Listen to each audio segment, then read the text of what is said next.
Assalaamu calaykum dhammaan asxaabta ku taxan channelkeennan. Ku soo dhawaada fiidiyoo cusub oo aad u xiiso badan oo aan kaga hadli doono dowladaha mala-awaalka ah ee loo yaqaano dowladaha ilma aragtayga ah.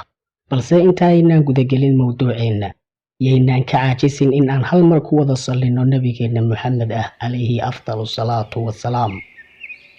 aan gudagalno mowduuceenna ee tan iyo bilowgii hore ee taariikhda. bani aadamku wuxuu samaystay oo uu lahaa xuduudo iyo soohdimo kala qaybiya deegaanada iyada oo lagu salaynayo diin, isir, qabaa'ilo iyo waxyaabo la mid ah.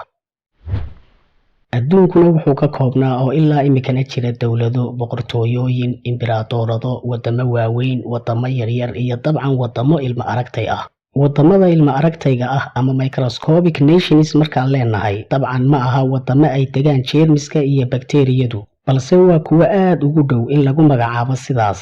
waayo waxaa jira wadamo dhan oo ka kooban dhul aad u yar sida xaafad ka mida magaaladaada oo waddan ah, amase waddan ka kooban dhowr guri oo keliya.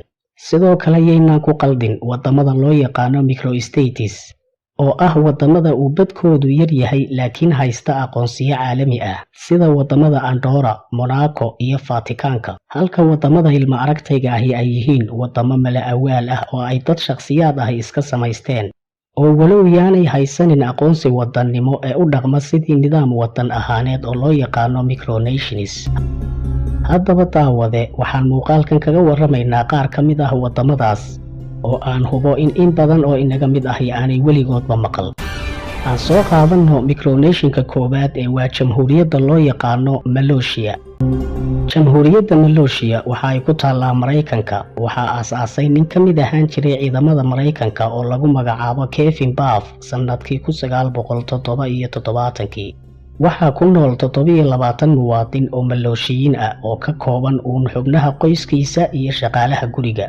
waddan canjilkan yar ama micronationkan waxa uu ku dhex yaalaa oo dhinac walba ka xiga gobolka Nevada ee dalka Maraykanka.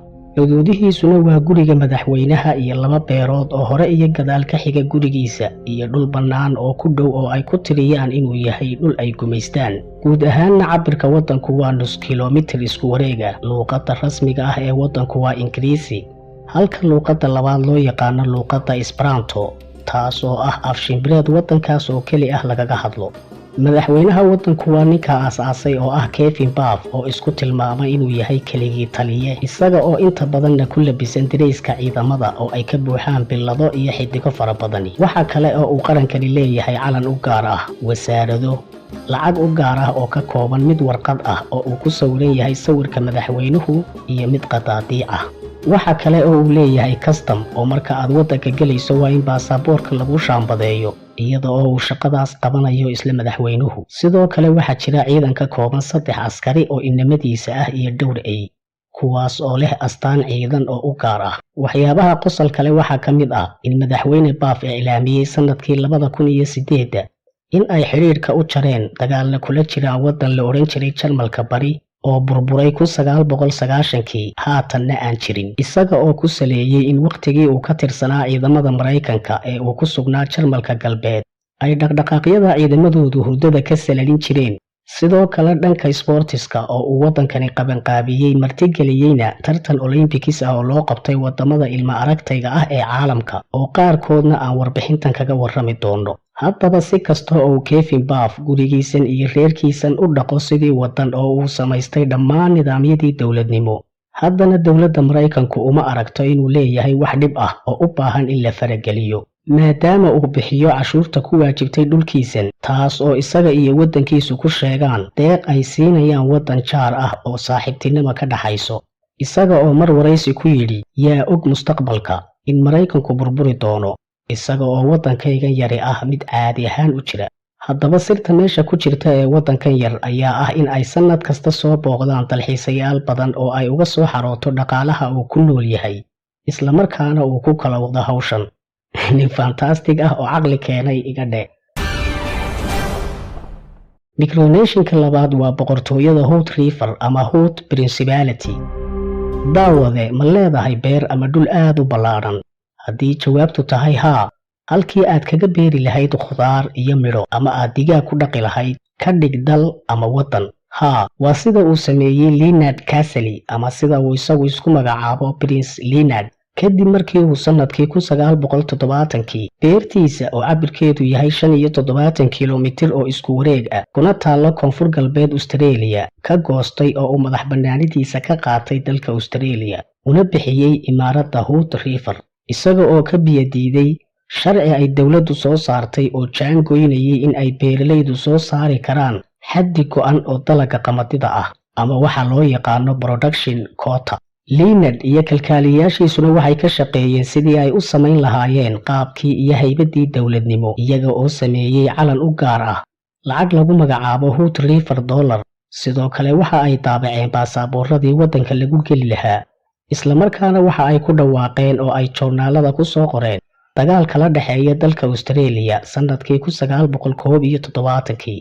dabcan Australia uma ay arkaynin in ay tahay wax khatar ah ama u qalma in jawaab laga bixiyo, balse waxa ay haddana wargeysyada ku soo qoreen mar labaad guusha uu Leonard iyo boqortooyadiisu ka gaadheen dagaalkii Australia maadaama ay ciidamadii Australia imaan waayeen goobtii dagaalka, sidaas darteedna ay kaga guuleysteen kana go'een oo gooni isku taageen. boqortooyada Hood River waxaa ka tirsanaa 30 muwaadin oo waddanka gudihiisa ku nool iyo ilaa 15,000 oo qof oo ay dhalasho siiyeen balse wadamada kale ku nool.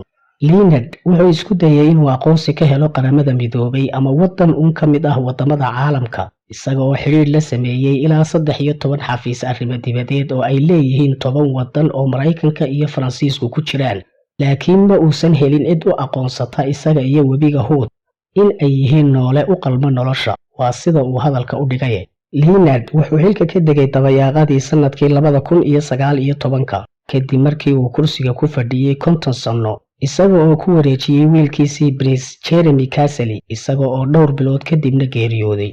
balse nasiib darro bilowgii sanadkii 2020 wiilkiisii xilka la wareegay wuu sii wadi kari waayay hamigii aabihii isaga oo ka tanaasulay gooni isutaagii boqortooyada maadaama dhaqaalihii ka soo geli jiray dhanka dalxiiska uu meesha ka baxay bilowgii cudurka coronavirus-ka dartii isaga oo sidoo kale iibiyey dhulkii qayb ka mid ah si uu u bixiyo deyn cashuureed oo dhan 2.15 milyan oo dollar oo dawladda Australia ku soo dallacday cashuurtii 50 sano ee uu hore u diiday aabihii inuu bixiyo.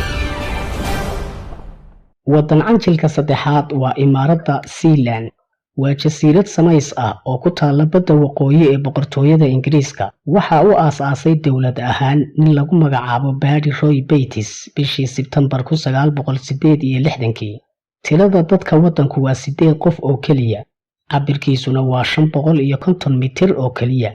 jasiiradaas macmalka ahina waxa ay asal ahaan hore u ahaan jirtay xarun militari oo dhinaca badda ah oo uu Ingiriisku dhisay waqtigii uu socday dagaalkii labaad ee adduunka, iyada oo ka mid ahayd saldhigyada difaaca Ingiriiska ee dhanka duqayntii cirka ee naasigii Jarmalka. balse kadib markii uu dhammaaday dagaalkii labaad ee adduunku waxa ay xaruntaasi noqotay mid aan waxtar lahayn oo la dayacay ilaa sanadkii 1967 oo uu u yimi Roy Bates kana aasaasay imaaraddan isaga oo u sameeyay calan iyo lacag u gaar ah oo loo yaqaano Sealand dollar isaga oo dalka Jarmalkuna aqoonsi siiyay una diray wafdi diblomaasiyadeed oo Jarmal ah halkaas oo boqortooyada Ingiriiskuna soo dhaweysay madax bannaanida Sealand inkasta oo aanay si rasmi ah u aqoonsan.